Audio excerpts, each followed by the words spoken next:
মহিলা বিধায়িকাকে কাগজের নৌকা বানিয়ে ভাসিয়ে দিল মুখ্যমন্ত্রী মানিক সাহা ঘনিষ্ঠ বিজেপি নেতা নবাদল বণিক। কেউ লাজলজ্জায় অলঙ্কৃত হয়ে মাঠ থেকে মঞ্চে উঠলেন, কেউ অপমানিত হয়ে মঞ্চ থেকে নেমে মাঠ ছাড়ল। এই ঘটনা দেখে সামাজিক মাধ্যম জুড়ে একটাই কথা, দেখ কেমন লাগে।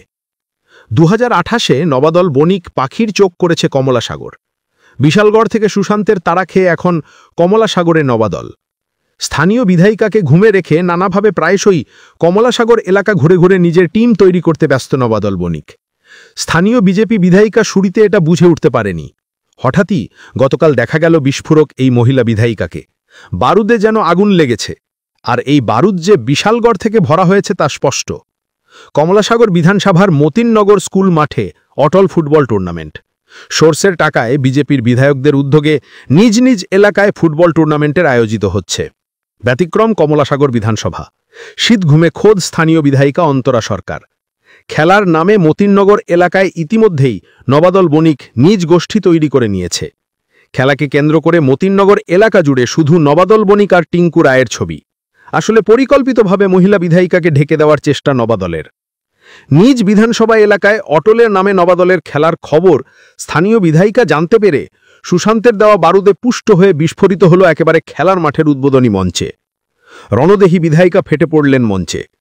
মাঠের মাঝখানে নবাদল বণিক হয়তো বিস্ফোরণের আঁচ আগে থেকেই পেয়ে গিয়েছিল মন্ত্রী টিঙ্কু রায়, ফলে এদিন তিনি উদ্বোধন করতে আসেন নাই। নবাদলের তালে পরে উদ্বোধন করতে আসেন জেলা পরিষদের সভাধিনেত্রী।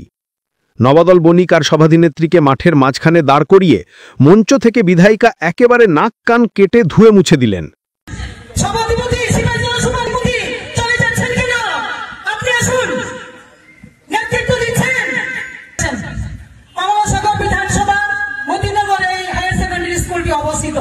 বিধায়িকার ছবি কোথায় বলেন? কেন নবাদল বণিক এখানকার কে? আমি জানতে চাই। মিডিয়া বন্ধুরা আছে, তারাও দেখছে, আম জনতা দেখছে। নবাদল বণিক এখানের কে? আপনি উত্তর দিন না, উত্তর দিন আগে। মাঠ ভর্তি দর্শক দেখলেন বিজেপির গোষ্ঠীকন্দল কিভাবে আচড়ে পড়ল খেলার মাঠার মঞ্চে। এটাই যে ক্ষমতা দখলে বিজেপির চরিত্র সাধারণ মানুষ সরাসরি দেখল। মঞ্চ থেকে যখন বিধায়িকা মাইক ধরে নবাদল আর সভাধিপতির নাক কান কাটতে শুরু করল, তখন নবাদল গোষ্ঠীর লোকজন তড়িঘড়ি মঞ্চে উঠে বিধায়িকার হাত থেকে মাইক্রোফোন কেড়ে নিতে প্রথমে মাইকের লাইন কেটে দেয়, পরে মাইক্রোফোন কেড়ে নেয়।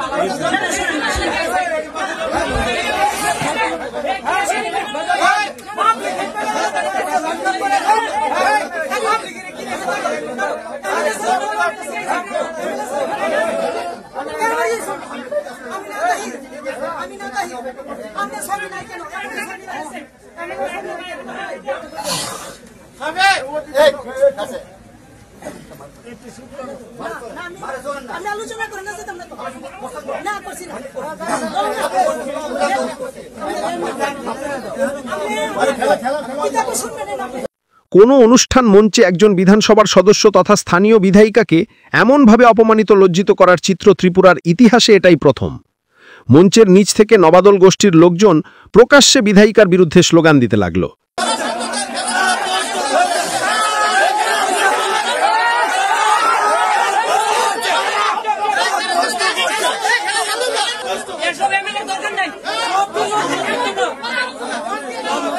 শেষ পর্যন্ত বলা চলে মাঠ থেকে এক প্রকার ঘাড় ধাক্কা দিয়ে মহিলা বিধায়িকাকে তাড়িয়ে দেয় নবাদল গোষ্ঠী। অন্যদিকে চুন কালি মুখে নিয়ে লাজলজ্জায় অলঙ্কৃত হয়ে স্বমহিমায় মঞ্চে উঠে পড়েন নবাদল সহ তার গোষ্ঠী। ততক্ষণে লজ্জা ঘৃণা অপমানে মাঠ ছেড়ে চলে গেলেন স্থানীয় বিজেপি বিধায়িকা অন্তরা সরকার। খেলার মাঠে বিজেপির এই দুই গোষ্ঠীর নোংরা সংস্কৃতি শুধু যুব সমাজ না, গোটা সমাজকেই কলুষিত করছে।